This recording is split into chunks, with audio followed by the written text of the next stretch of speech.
प्रिय मित्रों, बृहस्पतिवार का दिन श्री हरि यानी भगवान विष्णु जी को समर्पित है। जो भी भक्त सच्चे मन से भगवान विष्णु जी की पूजा अर्चना करता है, उसके ऊपर माता लक्ष्मी और भगवान विष्णु हमेशा प्रसन्न रहते हैं। उसके जीवन का बड़े से बड़ा संकट भी पल भर में दूर कर देते हैं। तो प्रिय भक्तों, आज हम आपको भगवान विष्णु को बहुत जल्द प्रसन्न करने वाला एक ऐसा चमत्कारिक महाशक्तिशाली मंत्र सुनाने जा रहे हैं, जिसके बिना कोई अनुष्ठान संपन्न नहीं होता। नारायण जी का यह मंत्र किसी भी पूजा या अनुष्ठान में अवश्य यह बोला जाता है, जिससे उस अनुष्ठान का जातक को बहुत बड़ा फल और संपूर्ण फल प्राप्त होता है। तो मित्रों, अगर आपको यह वीडियो पसंद आए तो इस वीडियो को एक लाइक जरूर करें और ऐसी ही वीडियो देखने के लिए हमारे चैनल को सब्सक्राइब कर बेल आइकन दबा दें। तो मित्रों, मंत्र कुछ इस प्रकार है। शांताकारं भुजंगशयनं पद्मानं सुरेशं विश्वाधारं गगनसदृशं मेघवर्णं शुभांगं लक्ष्मीकान्तं कमलनयनं योगिविध्याननगण्यं वन्दे विष्णु भव्यहरं सर्वलोकैकनाथं। शांताकारं भुजंगशयनं पद्मानं सुरेशं विश्वाधारं गगनसदृशं मेघवर्णं शुभांगं लक्ष्मीकान्तं कमलनयनं योगिविध्याननगण्यं वन्दे विष्णु भव्यहरं सर्वलोकैकनाथं। शांताकारं भुजंगशयनं पद्मानं सुरेशं विश्वाधारं गगनसदृशं मेघवर्णं शुभांगं लक्ष्मीकान्तं कमलनयनं योगिविध्याननगण्यं वन्दे विष्णु भव्यहरं सर्वलोकैकनाथं। शांताकारं भुजंगशयनं पद्मानं सुरेशं विश्वाधारं गगनसदृशं मेघवर्णं शुभांगं लक्ष्मीकान्तं कमलनयनं योगिविध्याननगण्यं वन्दे विष्णु भव्यहरं सर्वलोकैकनाथं। शांताकारं भुजंगशयनं पद्मानं सुरेशं विश्वाधारं गगनसदृशं मेघवर्णं शुभांगं लक्ष्मीकान्तं कमलनयनं योगिविध्याननगण्यं वन्दे विष्णु भव्यहरं सर्वलोकैकनाथं। शांताकारं भुजंगशयनं पद्मानं सुरेशं विश्वाधारं गगनसदृशं मेघवर्णं शुभांगं लक्ष्मीकान्तं कमलनयनं योगिविध्याननगण्यं वन्दे विष्णु भव्यहरं सर्वलोकैकनाथं। शांताकारं भुजंगशयनं पद्मानं सुरेशं विश्वाधारं गगनसदृशं मेघवर्णं शुभांगं लक्ष्मीकान्तं कमलनयनं योगिविध्याननगण्यं वन्दे विष्णु भव्यहरं सर्वलोकैकनाथं। शांताकारं भुजंगशयनं पद्मानं सुरेशं विश्वाधारं गगनसदृशं मेघवर्णं शुभांगं लक्ष्मीकान्तं कमलनयनं योगिविध्याननगण्यं वन्दे विष्णु भव्यहरं सर्वलोकैकनाथं। शांताकारं भुजंगशयनं पद्मानं सुरेशं विश्वाधारं गगनसदृशं मेघवर्णं शुभांगं लक्ष्मीकान्तं कमलनयनं योगिविध्याननगण्यं वन्दे विष्णु भव्यहरं सर्वलोकैकनाथं। शांताकारं भुजंगशयनं पद्मानं सुरेशं विश्वाधारं गगनसदृशं मेघवर्णं शुभांगं लक्ष्मीकान्तं कमलनयनं योगिविध्याननगण्यं वन्दे विष्णु भव्यहरं सर्वलोकैकनाथं। शांताकारं भुजंगशयनं पद्मानं सुरेशं विश्वाधारं गगनसदृशं मेघवर्णं शुभांगं लक्ष्मीकान्तं कमलनयनं योगिविध्याननगण्यं वन्दे विष्णु भव्यहरं सर्वलोकैकनाथं। शांताकारं भुजंगशयनं पद्मानं सुरेशं विश्वाधारं गगनसदृशं मेघवर्णं शुभांगं लक्ष्मीकान्तं कमलनयनं योगिविध्याननगण्यं वन्दे विष्णु भव्यहरं सर्वलोकैकनाथं। शांताकारं भुजंगशयनं पद्मानं सुरेशं विश्वाधारं गगनसदृशं मेघवर्णं शुभांगं लक्ष्मीकान्तं कमलनयनं योगिविध्याननगण्यं वन्दे विष्णु भव्यहरं सर्वलोकैकनाथं। शांताकारं भुजंगशयनं पद्मानं सुरेशं विश्वाधारं गगनसदृशं मेघवर्णं शुभांगं लक्ष्मीकान्तं कमलनयनं योगिविध्याननगण्यं वन्दे विष्णु भव्यहरं सर्वलोकैकनाथं। शान्ताकारं भुजङ्गशयनं पद्मानं सुरेशं विश्वाधारं गगनसदृशं मेघवर्णं शुभांगं लक्ष्मीकान्तं कमलनयनं योगिविध्याननगण्यं वन्दे विष्णु भवभयहरं सर्वलोकैकनाथं। शान्ताकारं भुजङ्गशयनं पद्मानं सुरेशं विश्वाधारं गगनसदृशं मेघवर्णं शुभांगं लक्ष्मीकान्तं कमलनयनं योगिविध्याननगण्यं वन्दे विष्णु भवभयहरं सर्वलोकैकनाथं।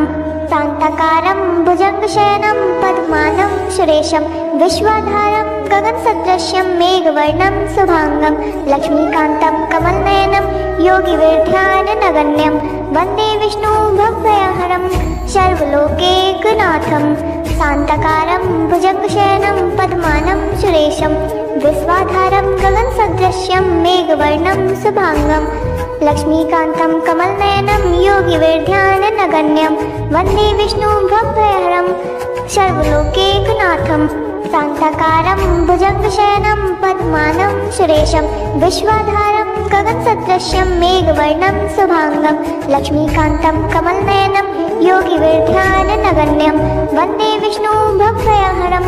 सर्वलोकैकनाथं। शान्ताकारं भुजङ्गशयनं पद्मानं सुरेशं विश्वाधारं गगनसदृशं मेघवर्णं शुभांगं लक्ष्मीकान्तं कमलनयनं योगिविध्याननगण्यं वन्दे विष्णु भवभयहरं सर्वलोकैकनाथं। शान्ताकारं भुजङ्गशयनं पद्मानं सुरेशं विश्वाधारं गगनसदृशं मेघवर्णं शुभांगं लक्ष्मीकान्तं कमलनयनं योगिविध्याननगण्यं वन्दे विष्णु भवभयहरं सर्वलोकैकनाथं। शान्ताकारं भुजङ्गशयनं पद्मानं सुरेशं विश्वाधारं गगनसदृशं मेघवर्णं शुभांगं लक्ष्मीकान्तं कमलनयनं योगिविध्याननगण्यं वन्दे विष्णु भवभयहरं सर्वलोकैकनाथं। शान्ताकारं भुजङ्गशयनं पद्मानं सुरेशं विश्वाधारं गगनसदृशं मेघवर्णं शुभांगं लक्ष्मीकान्तं कमलनयनं योगिविध्याननगण्यं वन्दे विष्णु भवभयहरं सर्वलोकैकनाथं। शान्ताकारं भुजङ्गशयनं पद्मानं सुरेशं विश्वाधारं गगनसदृशं मेघवर्णं शुभांगं लक्ष्मीकान्तं कमलनयनं योगिविध्याननगण्यं वन्दे विष्णु भवभयहरं सर्वलोकैकनाथं। शान्ताकारं भुजङ्गशयनं पद्मानं सुरेशं विश्वाधारं गगनसदृशं मेघवर्णं शुभांगं लक्ष्मीकान्तं कमलनयनं योगिविध्याननगण्यं वन्दे विष्णु भवभयहरं सर्वलोकैकनाथं। शान्ताकारं भुजङ्गशयनं पद्मानं सुरेशं विश्वाधारं गगनसदृशं मेघवर्णं शुभांगं लक्ष्मीकान्तं कमलनयनं योगिविध्याननगण्यं वन्दे विष्णु भवभयहरं सर्वलोकैकनाथं। शान्ताकारं भुजङ्गशयनं पद्मानं सुरेशं विश्वाधारं गगनसदृशं मेघवर्णं शुभांगं लक्ष्मीकान्तं कमलनयनं योगिविध्याननगण्यं वन्दे विष्णु भवभयहरं सर्वलोकैकनाथं। शान्ताकारं भुजङ्गशयनं पद्मानं सुरेशं विश्वाधारं गगनसदृशं मेघवर्णं शुभांगं लक्ष्मीकान्तं कमलनयनं योगिविध्याननगण्यं वन्दे विष्णु भवभयहरं सर्वलोकैकनाथं। शान्ताकारं भुजङ्गशयनं पद्मानं सुरेशं विश्वाधारं गगनसदृशं मेघवर्णं शुभांगं लक्ष्मीकान्तं कमलनयनं योगिविध्याननगण्यं वन्दे विष्णु भवभयहरं सर्वलोकैकनाथं। शान्ताकारं भुजङ्गशयनं पद्मानं सुरेशं विश्वाधारं गगनसदृशं मेघवर्णं शुभांगं लक्ष्मीकान्तं कमलनयनं योगिविध्याननगण्यं वन्दे विष्णु भवभयहरं सर्वलोकैकनाथं। शान्ताकारं भुजङ्गशयनं पद्मानं सुरेशं विश्वाधारं गगनसदृशं मेघवर्णं शुभांगं लक्ष्मीकान्तं कमलनयनं योगिविध्याननगण्यं वन्दे विष्णु भवभयहरं सर्वलोकैकनाथं। शान्ताकारं भुजङ्गशयनं पद्मानं सुरेशं विश्वाधारं गगनसदृशं मेघवर्णं शुभांगं लक्ष्मीकान्तं कमलनयनं योगिवेर्ध्याननगण्यं वन्दे विष्णुं भवभयहरं सर्वलोकैकनाथं शान्ताकारं भुजङ्गशयनं पद्मानं सुरेशं विश्वाधारं गगनसदृशं मेघवर्णं शुभांगं लक्ष्मीकान्तं कमलनयनं योगिवेर्ध्याननगण्यं वन्दे विष्णुं भवभयहरं सर्वलोकैकनाथं शान्ताकारं भुजङ्गशयनं पद्मानं सुरेशं विश्वाधारं गगनसदृशं मेघवर्णं शुभांगं लक्ष्मीकान्तं कमलनयनं योगिवेर्ध्याननगण्यं वन्दे विष्णुं भवभयहरं सर्वलोकैकनाथं शान्ताकारं भुजङ्गशयनं पद्मानं सुरेशं विश्वाधारं गगनसदृशं मेघवर्णं शुभांगं लक्ष्मीकान्तं कमलनयनं योगिवेर्ध्याननगण्यं वन्दे विष्णुं भवभयहरं सर्वलोकैकनाथं शान्ताकारं भुजङ्गशयनं पद्मानं सुरेशं विश्वाधारं गगनसदृशं मेघवर्णं शुभांगं लक्ष्मीकान्तं कमलनयनं योगिवेर्ध्याननगण्यं वन्दे विष्णुं भवभयहरं सर्वलोकैकनाथं शान्ताकारं भुजङ्गशयनं पद्मानं सुरेशं विश्वाधारं गगनसदृशं मेघवर्णं शुभांगं लक्ष्मीकान्तं कमलनयनं योगिवेर्ध्याननगण्यं वन्दे विष्णुं भवभयहरं सर्वलोकैकनाथं शान्ताकारं भुजङ्गशयनं पद्मानं सुरेशं विश्वाधारं गगनसदृशं मेघवर्णं शुभांगं लक्ष्मीकान्तं कमलनयनं योगिवेर्ध्याननगण्यं वन्दे विष्णुं भवभयहरं सर्वलोकैकनाथं शान्ताकारं भुजङ्गशयनं पद्मानं सुरेशं विश्वाधारं गगनसदृशं मेघवर्णं शुभांगं लक्ष्मीकान्तं कमलनयनं योगिवेर्ध्याननगण्यं वन्दे विष्णुं भवभयहरं सर्वलोकैकनाथं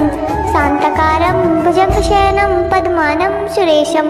विश्वाधारं गगनसदृशं मेघवर्णं शुभांगं लक्ष्मीकान्तं कमलनयनं योगिवेर्ध्याननगण्यं वन्दे विष्णुं भवभयहरं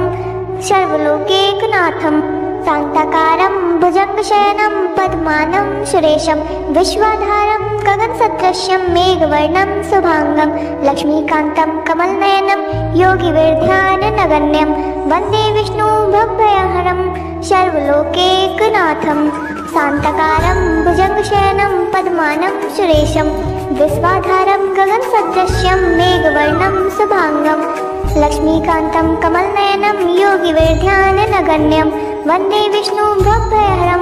सर्वलोकैकनाथं शान्ताकारं भुजङ्गशयनं पद्मानं सुरेशं विश्वाधारं गगनसदृशं मेघवर्णं शुभांगं लक्ष्मीकान्तं कमलनयनं योगिवेर्ध्याननगण्यं वन्दे विष्णुं भवभयहरं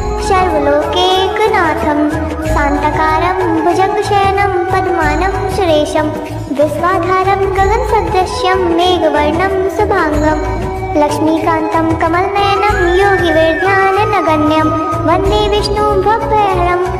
सर्वलोकैकनाथं शान्ताकारं भुजङ्गशयनं पद्मानं सुरेशं विश्वाधारं गगनसदृशं मेघवर्णं शुभांगं लक्ष्मीकान्तं कमलनयनं योगिवेर्ध्याननगण्यं वन्दे विष्णुं भवभयहरं सर्वलोकैकनाथं शान्ताकारं भुजङ्गशयनं पद्मानं सुरेशं विश्वाधारं गगनसदृशं मेघवर्णं शुभांगं लक्ष्मीकान्तं कमलनयनं योगिवेर्ध्याननगण्यं वन्दे विष्णुं भवभयहरं सर्वलोकैकनाथं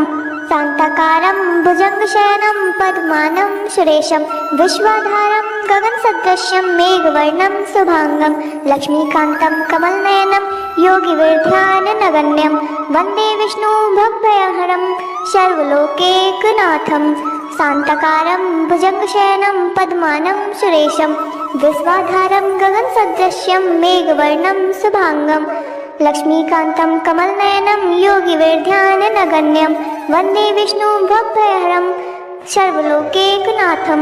शान्ताकारं भुजङ्गशयनं पद्मानं सुरेशं विश्वाधारं गगनसदृशं मेघवर्णं शुभांगं लक्ष्मीकान्तं कमलनयनं योगिवेर्ध्याननगण्यं वन्दे विष्णुं भवभयहरं सर्वलोकैकनाथं शान्तकारं भुजङ्गशयनं पद्मानं सुरेशं विश्वाधारं गगनसदृश्यं मेघवर्णं शुभांगं लक्ष्मीकान्तं कमलनयनं योगिवेद्यानगण्यं वन्दे विष्णुं भवभयहरं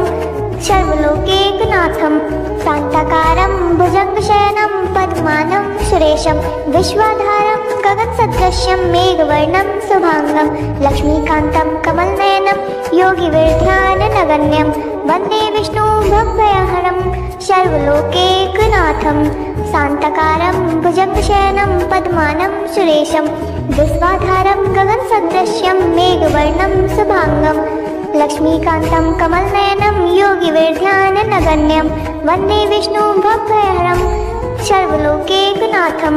शान्तकारं भुजङ्गशयनं पद्मानं सुरेशं विश्वाधारं गगनसदृश्यं मेघवर्णं शुभांगं लक्ष्मीकान्तं कमलनयनं योगिवेद्यानगण्यं वन्दे विष्णुं भवभयहरं सर्वलोकैकनाथं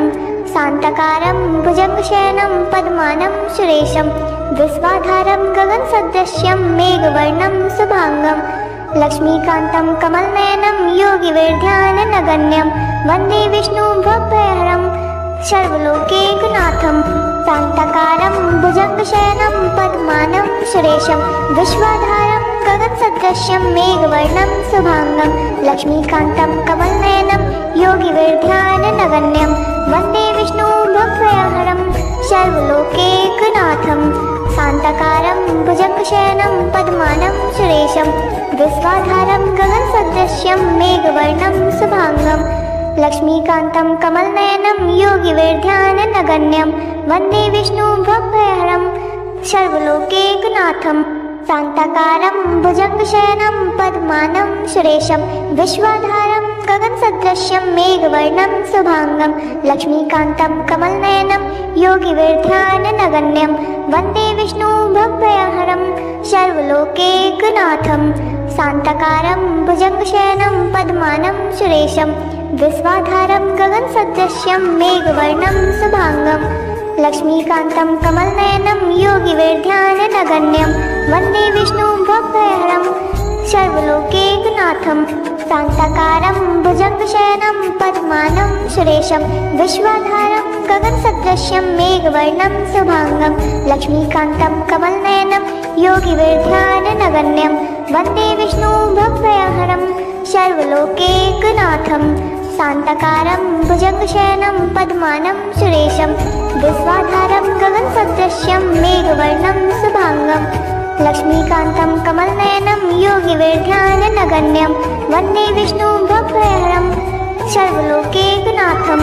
शान्तकारं भुजङ्गशयनं पद्मानं सुरेशं विश्वाधारं गगनसदृश्यं मेघवर्णं शुभांगं लक्ष्मीकान्तं कमलनयनं योगिवेद्यानगण्यं वन्दे विष्णुं भवभयहरं सर्वलोकैकनाथं शान्तकारं भुजङ्गशयनं पद्मानं सुरेशं विश्वाधारं गगनसदृश्यं मेघवर्णं शुभांगं लक्ष्मीकान्तं कमलनयनं योगिवेद्यानगण्यं वन्दे विष्णुं भवभयहरं सर्वलोकैकनाथं शान्तकारं भुजङ्गशयनं पद्मानं सुरेशं विश्वाधारं गगनसदृश्यं मेघवर्णं शुभांगं लक्ष्मीकान्तं कमलनयनं योगिवेद्यानगण्यं वन्दे विष्णुं भवभयहरं सर्वलोकैकनाथं शान्तकारं भुजङ्गशयनं पद्मानं सुरेशं विश्वाधारं गगनसदृश्यं मेघवर्णं शुभांगं लक्ष्मीकान्तं कमलनयनं योगिवेद्यानगण्यं वन्दे विष्णुं भवभयहरं सर्वलोकैकनाथं शान्तकारं भुजङ्गशयनं पद्मानं सुरेशं विश्वाधारं गगनसदृश्यं मेघवर्णं शुभांगं लक्ष्मीकान्तं कमलनयनं योगिवेद्यानगण्यं वन्दे विष्णुं भवभयहरं सर्वलोकैकनाथं शान्तकारं भुजङ्गशयनं पद्मानं सुरेशं विश्वाधारं गगनसदृश्यं मेघवर्णं शुभांगं लक्ष्मीकान्तं कमलनयनं योगिवेद्यानगण्यं वन्दे विष्णुं भवभयहरं सर्वलोकैकनाथं